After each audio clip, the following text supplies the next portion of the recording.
Mathieu Chanvillard ronge son frein pour son billet d'humour et d'humeur. C'est à vous. Merci Lionel. Plutôt revue d'actu aujourd'hui parce que c'est les vacances et puis comme à chaque fois quand c'est les vacances, c'est quand même très calme. Il se passe quand même pas grand chose en Alsace. Vous l'avez compris, tout le monde le sait. Même les enfants, posez-leur la question, ils vous disent c'est les vacances, c'est les vacances. Alors là, vous leur mettez un petit taquet derrière la tête, même deux. Un parce que vous bosser, qu'on frise quand même l'insolence, et puis deux parce qu'on dit pas c'est les vacances, on dit ce sont les vacances. Oui, accord du substantif pluriel. Ils sont quand même vachement mieux à l'école. Alors pour tous ceux qui ne sont pas en vacances et qui n'ont pas passé leur journée à traîner sur Internet ou ailleurs, petite revue d'actu de ce que vous avez peut-être raté aujourd'hui. Alors pour rester d'abord dans les corrections de langage et dans la jalousie, j'assume, pour ceux qui sont toujours pas en vacances, ceux qui partent, eux, on dit qu'ils vont au sport d'hiver. Alors il faudra juste m'expliquer en quoi descendre une piste sur des skis alors qu'on est remonté les fesses sur un télésiège, c'est du sport. Si on faisait l'inverse à la limite, si vous descendez du Markstein assis sur le télésiège et que vous remontiez à pied ou à ski, là on pourrait parler de sport, mais non, là, sport d'hiver, non, ça me va pas. De l'autre côté du Rhin, ça par contre, ça a fait le buzz toute la journée. C'est une interview qui était ce matin dans le quotidien allemand Bild où Franck Ribéry envisage de prendre la nationalité allemande. Véridique, ça a été repris partout depuis, évidemment, ça a buzzé toute la journée. Alors, parce qu'en fait, oui, il peut demander, comme tout citoyen de l'Union européenne qui vit depuis 8 ans en Allemagne, à bénéficier de la double nationalité. Évidemment, c'est son cas puisqu'il est au Bayern de Munich depuis 8 ans. Alors bon, il y a quelques conditions quand même pour obtenir la nationalité allemande. La première, c'est qu'il faut prouver qu'on peut assurer sa subsistance économique. Bon, là, il devrait pas avoir trop de problèmes quand même. Un joueur star dans le club le mieux payé du monde, dans le plus riche du monde, 1 million d'euros de salaire par mois. Je sais que les Allemands sont parfois tatillons, mais là, quand même, je pense qu'il a de la marge. La deuxième, ça se corse un petit peu. Il y a quand même un test de nationalité. C'est un questionnaire sur les institutions allemandes.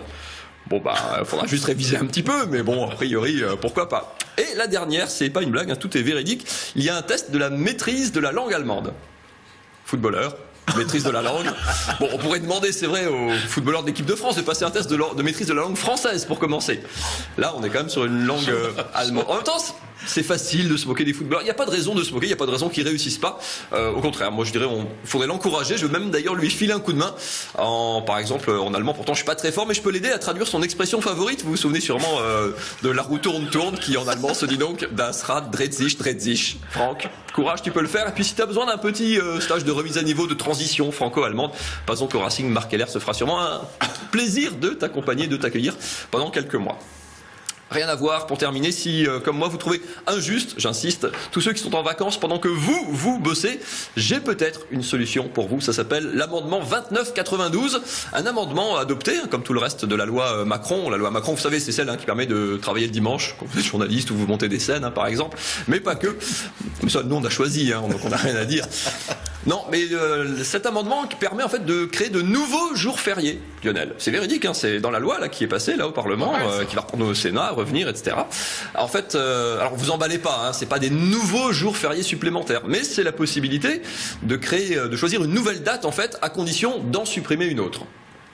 Pourquoi pas après tout, même si on n'est pas vraiment gagnant sur le fond. En fait, ça a été fait au départ plutôt pour les départements d'outre-mer, parce que quand il y a des spécificités culturelles, historiques, pour coller un peu aux réalités du territoire. Alors, en même temps, nous en Alsace, on pourrait très bien jouer à ça. On n'est pas outre-mer, on est outre-Vosges, c'est déjà pas mal. Et puis nous aussi, on a des spécificités culturelles locales. Mat pokora, la carpe frite, tout ça, ça compte quand même, quoi. Et puis en plus, s'il y a bien un jour pour en parler, c'est bien aujourd'hui, quoi. Genre, s'il y a bien un jour où l'Alsace pourrait dire, nous, on voudrait que ce jour-là, aujourd'hui, là, 26 février, devienne un jour férié, c'est le jour où jamais pour en parler. 26 février, bien sûr. Bah oui, on fête aujourd'hui l'anniversaire de la naissance de Sébastien Loeb. Sébastien Loeb, mais oui, véridique. S'il y a bien un jour, un hommage qu'on pourrait lui rendre, c'est ça. Genre Saint-Sébastien qui, avec Sainte-Odile, quand même, forme le couple de saint patron le plus sexy dont on puisse rêver. Bon, en même temps, je ne me sens pas convaincu. En même temps, c'est pas plus bête que le lundi de Pentecôte, dont je vous mets tous au défi autour de cette table, ou vous, chez vous, de me dire à quel événement de l'histoire de la chrétienté correspond le lundi de Pentecôte. Autant choisir Sébastien Loeb, pour le même prix. J'ai d'autres propositions toutes personnelles. Le 23 juillet, en commémoration du 23 juillet 1984, la première fois où Jean-Marie Bockel est entré dans un gouvernement. Et puis le 1er juin, évidemment, ça c'est pour le côté cœur, 1er juin 1979, le Racing était champion de France, ça mérite bien. Là aussi un jour férié. Et puis, mais si vous avez des idées, envoyez-les nous. Vous avez jusqu'à la semaine prochaine, vous avez le temps, vous êtes en vacances. Et pas vous. Voilà, merci beaucoup Mathieu. On termine, ça fait du bien. Ça fait du bien. Le petit coup de gueule, le petit coup d'humour de Mathieu.